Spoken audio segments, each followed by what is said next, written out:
Hello viewers. पिछले video में हम लोग डेट क्लाउज का पैसिव बनाना सीख रहे थे। इस वीडियो में भी हम उसे कंटिन्यू करेंगे। वॉइस वीडियो सीरीज़ का यह अगला वीडियो है जो कॉम्पिटिटिव स्टूडेंट्स के लिए काफ़ी यूजफुल साबित होगा। हम लोग सीखे थे कि डेट क्लॉज वाले सेंटेंसेस को दो ढंग से हम पैसिव बना सकते हैं, एक सिंपली ईट प्लस बी के यूज से और दूसरा उसे 8 अलग अलग भागों में बांट कर। तो हम लोग दो पार्ट को सीखे थे। आगे हम आज सी पार्ट में आते हैं। इसमें यदि प्रिंसिपल क्लॉज प्रेजेंट रूप में हो और डेट क्लॉज प्रेजेंट कंटिन्यूअस के रूप में हो तो इसके लिए इन्फिनेटिव का रूप to be plus verb ing यानी V4 होता है। जैसा कि एग्जांपल से हम समझते हैं, इसमें जो प्रिंसिपल क्लॉज है वो है आई फील, और जो डेट क्लॉज है वो that he is doing nothing, जो कंटिन्यूअस प्रेजेंट कंटिन्यूअस रूप में है। तो जब इसका हम पैसिव बनाते हैं तो जैसा कि टाइप ए बी में भी हम देखे थे कि डेट क्लॉज के सब्जेक्ट को पूरे सेंटेंस का सब्जेक्ट बनाते हैं ही। उसके बाद वर्ब के रूप में इसका यूज होता है बी प्लस V3 का। Be means is are am was were. तो फील है जो प्रेजेंट रूप में है, इसलिए ही के अनुसार इज आर एम चुनना होगा। तो ही में हो गया इज। अब फील का V3 felt, he is felt. V3 के बाद ही इस इन्फिनिटिव का यूज करेंगे टू बी प्लस V4। तो हो जाएगा टू बी और V4 में डूइंग है, is are am was were के बाद जो आएगा तो टू बी डूइंग नथिंग। और फिर यदि इसका प्रिंसिपल क्लॉज पास्ट टेंस में हो और that clause past continuous tense में हो तो इसका भी इन्फिनेटिव रूप टू बी प्लस V4 ही होता है। यानी जो प्रेजेंट का इन्फिनेटिव रूप टू बी प्लस V4 होता है वही टू बी प्लस V4 इसका भी होता है, सिर्फ आगे थोड़ा चेंज। आगे मीन्स इस वर्ब के रूप में, जैसा कि डेट क्लॉज के सब्जेक्ट को पूरे सेंटेंस का सब्जेक्ट बनाते हैं पूरे पैसिव का, तो ही इसका सब्जेक्ट बन गया। यहाँ फेल्ट है, इसमें फील था तो इज प्लस V3, तो फेल्ट है तो बाज वेयर प्लस V3, तो ही के अनुसार बाज फेल्ट। इसका जो इसका इन्फिनेटिव रूप है टू बी और V4, तो डूइंग पहले से है टू बी डूइंग नथिंग।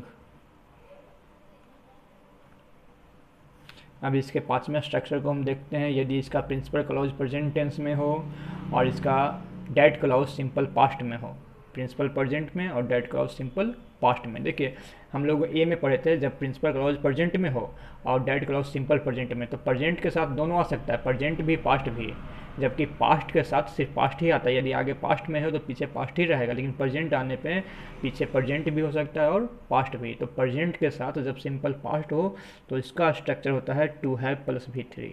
इसके इन्फिनिटिव का structure to have plus V3। तो हम फिर इसका पैसिव बनाना शुरू करते हैं।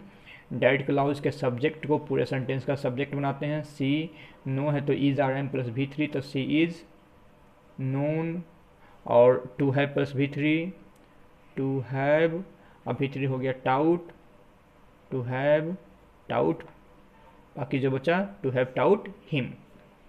दूसरा एग्जांपल देखते हैं, they said that he was a Rober, तो ही पूरा का सब्जेक्ट हो गया पूरे सेंटेंस का, पैसिव सेंटेंस का। तो ही से है तो is are M plus V3, तो ही इज सेड, और टू है प्लस V3 लिखना है तो टू हैव। अब देखिए इसमें V3 टाउट था, इसमें तो बाज है। तो हम जानते हैं कि इज आर एम बाज बेयर का रूप V1 रूप बी होता है, अब V3 रूप बीन होता है इसका। तो to have been a robber. अब इसके छठे स्ट्रक्चर को हम देखते हैं।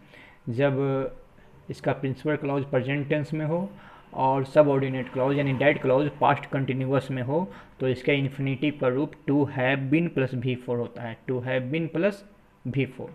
देखिए जैसा कि हम देखते हैं आई फील प्रेजेंट है और that clause that he was doing nothing, he was doing nothing past continuous में है। तो आई फील सिंपली इस सब्जेक्ट को यानी डेट क्लॉज के सब्जेक्ट को पूरे सेंटेंस का सब्जेक्ट बनाते हैं ही। फील है तो is are M plus V3, तो ही के अनुसार इज फेल्ट। अब इसका infinitive to have plus V3 का यूज करेंगे, to have been plus V4 का, तो to have been, to have been लिखिए, और V4 जो पहले से डूइंग के रूप में है डूइंग नथिंग। और अब हम आते हैं अगले स्ट्रक्चर में। यदि डेट क्लॉज प्रेजेंट या पास्ट परफेक्ट में हो, परफेक्ट टेंस में हो, चाहे वो प्रेजेंट में हो या पास्ट में हो, लेकिन यहाँ डेट क्लाउज का चर्चा है, यानी स्पष्ट है कि प्रिंसिपल क्लाउज प्रेजेंट भी हो सकता है, पास्ट भी हो सकता है। प्रिंसिपल क्लाउज प्रेजेंट रूप में हो या पास्ट रूप में, वो विशेष मायने नहीं रखता है। डेट क्लाउज है जो परफेक्ट टेंस में होना चाहिए, तो इसकी इन्फिनिटी का रूप टू हैव प्लस V3 होता है।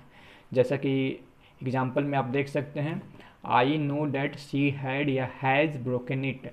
आई नो प्रेजेंट में है और जबकि आई न्यू पास्ट में है, तो प्रिंसिपल क्लाउज प्रेजेंट में हो या पास्ट में हो वो मायने नहीं है। डेट क्लाउज जो होना चाहिए वो परफेक्ट टेंस में होना चाहिए, चाहे वो प्रेजेंट परफेक्ट में हो या पास्ट परफेक्ट में हो। तो पहले की तरह डेट क्लाउज के सब्जेक्ट को पूरे सेंटेंस का सब्जेक्ट बनाते हैं। सी नो है तो is RM plus V3, C is known, और इसका इन्फिनिटी पर rook to have plus V3 होता है। तो टू हैव, अब हैड हो या हैज हो या हैव हो, यहाँ कुछ और दे रहता तो हैव होता, तो to have plus V3, broken ही ब्रोकन रहेगा, टू हैव ब्रोकन इट। और फिर आई न्यू, तो डेट सी, तो सी आगे आ गया सब्जेक्ट के रूप में, न्यू V2 है तो वाज नोन। फिर इसका इन्फिनिटिव लगाएंगे, टू हैव V3 ब्रोकन है, टू हैव ब्रोकन इट। अब हम डेट क्लाउज के अंतिम स्ट्रक्चर को देखते हैं।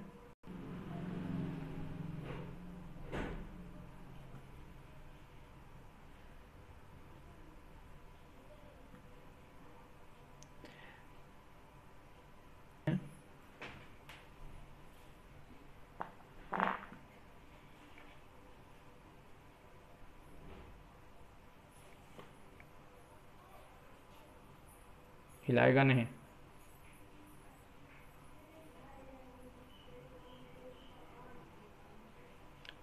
यहाँ हम लिखते हैं मोदी जी,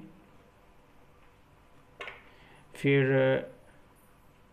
बिलीव V1 है तो इसके अनुसार इज RM प्लस V3 लगाते हैं, मोदी जी इज बिलीव्ड। इसके बाद हम सही इन्फिनिटिव लगाते हैं, टू हैव बीन, फिर भर प्लस ING का यूज करते हैं, टेकिंग। और इसके बाद जो बचा यूजफुल स्टेप्स,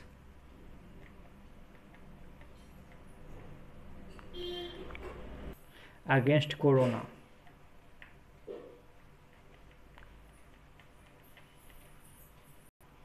इस प्रकार हमने डेट क्लॉज वाले सेंटेंसेस का पैसिव बनाना सीखा है। बहुत इंपॉर्टेंट है कॉम्पिटिटिव स्टूडेंट्स के लिए। जिन लोगों को यह वीडियो अच्छा लगा हो वो लाइक करें, और जो नए व्यूअर्स हैं वो चैनल को सब्सक्राइब करें। इसी तरह के वीडियोज़ आगे भी आते रहेंगे। हम लोग वॉइस के अंतिम चरण में हैं, वॉइस से जुड़े हुए 1-2 वीडियोज़ और आएंगे और उसके बाद यह सीरीज़ कंप्लीट होगा। तब तक के लिए धन्यवाद।